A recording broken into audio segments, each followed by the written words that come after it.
여러분들 우동 한 그릇 이 이야기 많이들 알고 계시죠? 마치 동화와 같은 한국에선 여전히 아름다운 감동 실화로 널리 알려져 있는 이야기죠. 우선 그 내용부터 다시 한번 들어볼까요? 해마다 마지막 날이 되면 우동집 북회정은 가장 바쁠 때입니다. 보통 밤 12시쯤이 되어도 거리가 번잡한데 이날은 집으로 돌아가는 사람들의 발걸음도 빨라지고 10시가 넘자 북회정의 손님도 뜸해졌어요. 사람 좋지만 무뚝뚝한 주인보다 여주인으로 불리는 그의 아내는 답례로 종업원에게 특별 보너스와 선물로 국수를 들려서 막 돌려보낸 참이었답니다. 마지막 손님이 가게를 막 나갔을 때 출입문이 열리더니 두 아이를 데리고 한 여자가 들어왔어요. 6살, 10살 정도 남자애들은 새로 준비한 듯한 트레이닝복 차림, 여자는 계절이 지난 체크무늬 반코트를 입고 있었죠. 어서 오세요 라고 맞이하는 여주인에게 그 여자는 머뭇머뭇 말했습니다. 저기 우동 1인분만 주문해도 괜찮을까요? 뒤에서는 두 아이들이 걱정스러운 얼굴로 쳐다보고 있었죠. 네, 그럼요. 자, 이쪽으로. 난로 곁에 2번 테이블로 안내하면서 여주인은 주방을 향해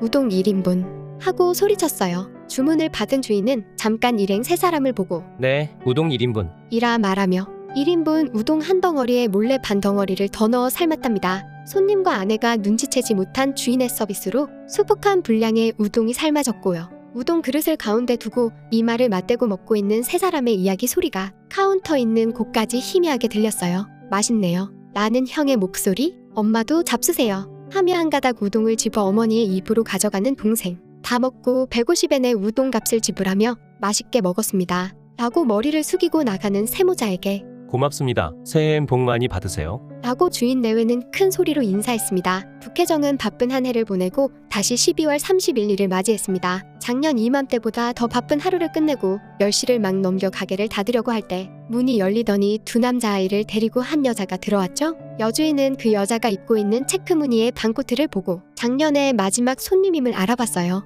저기 우동 1인분만 괜찮을까요? 물론입니다. 어서 이쪽으로 오세요. 여주인은 작년과 같은 2번 테이블로 안내하면서 우동 1인분 하고 소리쳤어요. 네, 우동 1인분. 라고 대답하는 주인에게 여주인이 다가와 말했죠. 여보, 서비스로 3인분 내줍시다. 안 돼요. 그러면 도리어 거북하게 여길 거요. 라고 말하면서 남편은 우동 하나 반을 삶았죠. 여보, 무뚝뚝한 얼굴을 하고 있어도 좋은 구석이 있네요. 미소를 머금는 아내에게 아무 대답하지 않고 삶아진 우동을 그릇에 담는 주인이었지요. 테이블 위 한 그릇의 우동을 둘러싼 세 모자의 이야기 소리가 두 사람에게 들렸답니다. 정말 맛있어요. 올해도 북회정의 우동을 먹게 되네요. 내년에도 먹을 수 있으면 좋겠네. 다 먹고 150엔을 지불하고 나가는 세 사람의 뒷모습에 주인 내외는 고맙습니다. 새해 복 많이 받으세요. 그날 수 10번 되풀이했던 인사말을 했죠. 그 다음해 12월 31일 북회정의 주인과 여주인은 9시 반이 지날 무렵부터 안절부절 못했답니다. 10시가 넘자 종업원을 귀가시킨 주인은 여름에 가격을 올려 우동 200엔이라고 쓴 메뉴표를 150엔으로 바꿔놓았죠. 이번 테이블은 이미 30분 전부터 예약석이란 팻말이 놓여져 있었고요. 10시 반이 되자 모자 세 사람이 들어왔답니다. 형은 중학생 교복, 동생은 작년에 형이 입고 있던 점퍼를 입고 있었어요. 아이들 엄마는 여전히 색이 바랜 체크 무늬 반코트 차림 그대로였고요. 어서 오세요 라고 웃는 얼굴로 맞이하는 여주인에게 엄마는 조심조심 말했어요. 저기 우동 2인분만 괜찮을까요?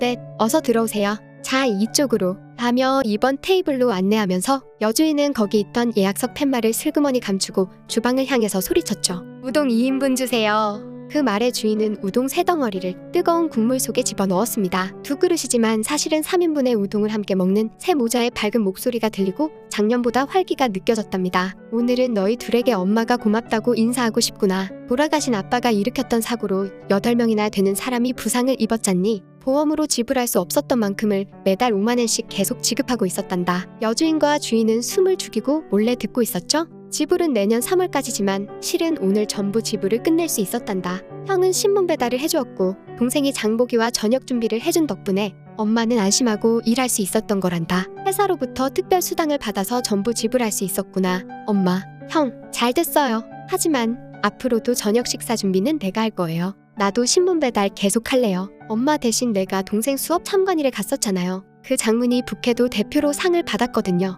선생님께서 장래 어떤 사람이 되고 싶은가? 라는 제목으로 장문을 쓰게 하셨는데 동생은 우동 한 그릇이라는 장문을 썼어요. 아빠가 교통사고로 돌아가셔서 많은 빚을 남겼다는 것, 엄마가 새벽부터 밤 늦게까지 일하고 계시다는 것, 내가 조간 석간 신문을 배달하고 있다는 것, 그리고 12월 31일 밤 셋이 먹은 한 그릇에 우동이 그렇게 맛 있었다는 것, 단 한 그릇밖에 시키지 않았는데도 우동집 아저씨와 아줌마는 고맙습니다. 새해엔 복 많이 받으세요. 라고 큰 소리로 말해주신 일, 그 목소리는 지지 말아라, 힘내, 살아갈 수 있어 라고 말하는 기분이 들었다고요. 그래서 어른이 되면 손님에게 힘내라, 행복해라 라는 속마음을 감추고 고맙습니다 라고 말할 수 있는 일본 제1의 우동집 주인이 되는 것이 꿈이라고 썼어요. 카운터 안에서 귀를 기울이고 있을 주인과 여주인의 모습이 보이지 않네요. 깊숙이 웅크린 두 사람은 한 장의 수건을 서로 붙잡고 비오듯 흘러나오는 눈물을 닦고 있군요. 동생이 우동 한 그릇이라고 읽기 시작했을 때 나는 처음엔 부끄럽게 생각했죠. 그러나 가슴을 펴고 커다란 목소리로 읽는 동생을 보고 한 그릇의 우동을 부끄럽다고 생각하는 마음이 더 부끄러운 것이라고 깨달았어요. 그때 한 그릇을 주문한 엄마의 용기를 잊어서는 안 된다고 생각했고요. 서로 이야기를 주고받던 모자는 손을 잡기도 하고 웃다가 어깨를 두드리기도 하고 작년까지와는 아주 다른 즐거운 광경이었답니다. 우동을 다 먹고 300엔을 내며 잘 먹었습니다 라고 깊이 머리를 숙이며 나가는 세 사람을 주인과 여주인은 커다란 목소리로 고맙습니다. 새해엔 복 많이 받으세요 라고 전송했지요. 다시 1년이 지났습니다. 북해정에서는 밤 9시가 지나서부터 예약석이란 팻말을 이번 테이블 위에 올려놓고 기다렸지만 새 모자는 그날 오지 않았어요. 다음 해에도 또 다음 해에도 기다렸지만 세 사람은 더 이상 오지 않았답니다. 북해정은 더 장사가 번성했고 내부 수리를 하며 테이블이랑 의자를 바꾸었지만 그 이번 테이블만은 그대로 남겨뒀어요. 주인과 여주인은 오는 손님들에게 우동 한 그릇의 일을 이야기하고 어느 날 그 세 사람이 와준다면 이 테이블로 맞이하고 싶다라고 설명하곤 했지요. 그 이야기는 행복의 테이블로 전해져 일부러 멀리에서 찾아와 우동을 먹고 가거나 그 테이블이 빌 때까지 기다렸다가 주문을 하는 젊은 커플도 있을 만큼 큰 인기를 불러왔어요. 10여 년의 세월이 흐른 어느 해 12월 31일 밤 몇 년 전부터 주변 상점 주인들은 북해정에서 우동을 먹은 후 제야의 종소리를 들으면서 함께 모여 새해 참배를 가는 것이 관례가 되어 있었답니다. 그날 밤도 9시 반이 지나자 동료 상점가의 30여 명이 술이랑 안주를 손에 들고 차례차례 모여들어 분위기는 들떠 있었지요. 테이블의 유래를 그들도 알고 있었어요. 금년에도 비어있는 채로 새해를 맞이할 것이라고 생각했지만 모두가 10시 예약석은 그대로 비워두고 늦게 오는 동료를 맞이했어요. 우동 먹는 사람, 술 마시는 사람, 서로 가져온 요리를 맛보는 사람, 떠들썩한 이야기를 주고받으며 10시 반이 지났을 무렵 입구의 문이 드르륵 하고 열렸답니다. 포트를 손에 든 정장 차림의 두 청년이 들어왔어요. 여주인이 죄송하다는 듯한 얼굴로 죄송하지만 자리가 다 차서라며 거절하려고 했을 때 기모노 차림의 부인이 머리를 숙이며 들어왔어요.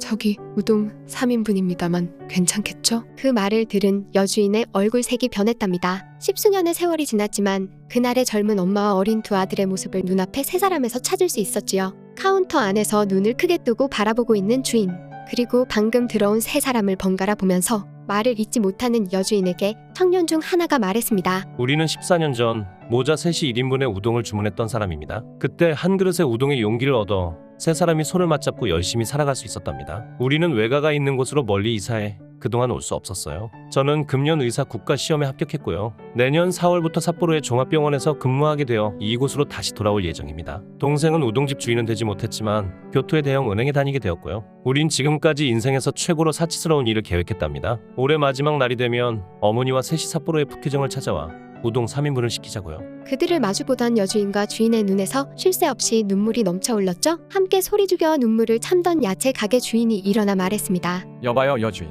뭐 하고 있어요? 10년간 준비해놓고 기다린 10시 예약석이잖아요. 어서 안내해요 안내. 번뜩 정신을 차린 여주인은 잘 오셨어요. 자 어서요. 여보, 이번 테이블 우동 3인분. 무뚝뚝한 얼굴을 눈물로 잔뜩 적신 주인.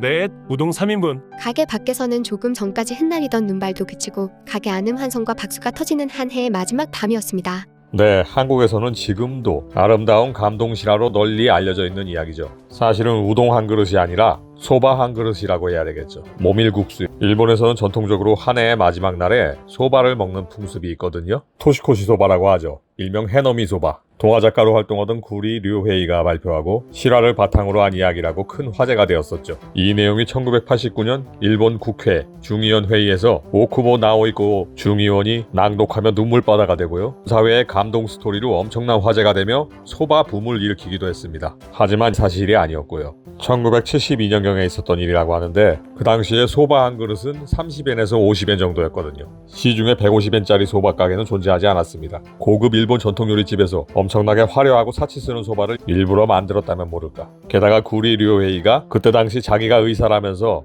여러 사람들한테 약값을 받아 챙기고 또 돈을 떼먹고 달아나고 학력과 경력이 모두 위조라는 사실이 밝혀지면서 수많은 추문이 폭로됩니다. 그러면서 몇 개월 만에 이 소바 붐은 빠르게 식어갔죠. 이 작가는 그 뒤로도 정신 못 차리고 간통, 위조, 각종 사기에 열심히 매달리다가 결국 교도소에 수감돼서 10년이 넘는 형을 살았고요. 심지어 옛 애인이 밝히는 소바 한 그릇 구리 류회이의 거짓 인생 이런 고발 기사까지 나왔습니다. 그러면서 일본에서는 그냥 추문으로 끝난 이야기, 더 이상 아름다운 감동 실화 같은 건 존재하지 않죠. 그런데 일본 문화 개방 전에 한국의 번역본으로 소개가 되면서 상당히 오랫동안 사랑받는 이야기가 되었고요. 지금도 꾸준히 팔리는 스테디셀러입니다. 그 뒤로 제가 일본에 가서 있을 때 어느 날 갑자기 이 내용이 생각나서 당시에 사귀던 일본 여자친구한테 이 우동 한 그릇, 구리류의 이야기 한국에서도 엄청 유명하고 잘 알려져 있다 이렇게 말했더니 굉장히 이상한 표정을 하더라고요. 그 사람 사기꾼이랑 깜빵에 가 있는데 이러면서요. 그냥 일본에서 묻어버리고 싶은 이야기, 웃기는 해프닝 정도로만 기억하고 있더라고요. 제가 뜬금없이 이 내용을 꺼낸 건요. 얼마 전에 아는 사람이 이 우동 한 그릇 이야기를 초등학교 다니는 딸이 선생님한테 들었다면서 일본 사람들에겐 이렇게 오래전부터 의리와 인정이 있고 높은 시민의식과 남을 배려하는 마음이 있기 때문에 이렇게 아름다운 일이 생기는 거라고요. 그래서 우리 한국 사람들도 각자 이기심을 버리고 일본에 서로 존중하고 배려하는 아름다운 마음을 배워야 된다 이러더라고요. 뭐 어이가 없죠. 그 전후 사정을 제가 다 아는데 아직도 한국에는 이걸 그대로 믿고 실화로 알고 있는 사람들이 많구나.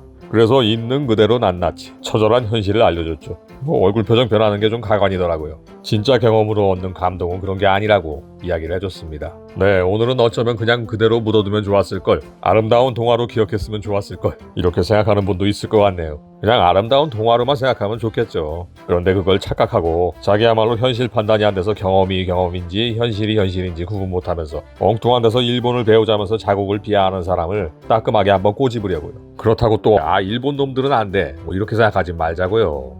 저 이야기에 감동받고 사회현상이 된 건 일본인데 그런 걸 욕할 수는 없잖아요. 속인 게 나쁜 거지 속는 사람이 나쁜 건 절대 아니잖아요. 그래서 직접 겪은 경험이란 건 만들어내는 이야기와 느끼는 감정의 포인트가 다르고 그걸 구분할 수 있는 건 그저 충실하게, 성실하게, 진실하게 인생을 살아온 사람들이라면 누구라도 마음이 자연스럽게 가르쳐준다는 말로 마무리하겠습니다. 영상이 재미있으셨다면 구독과 좋아요 부탁드리고요. 앞으로도 계속 다양한 관점과 시각에서 재미있고 유익한 영상을 만들도록 하겠습니다.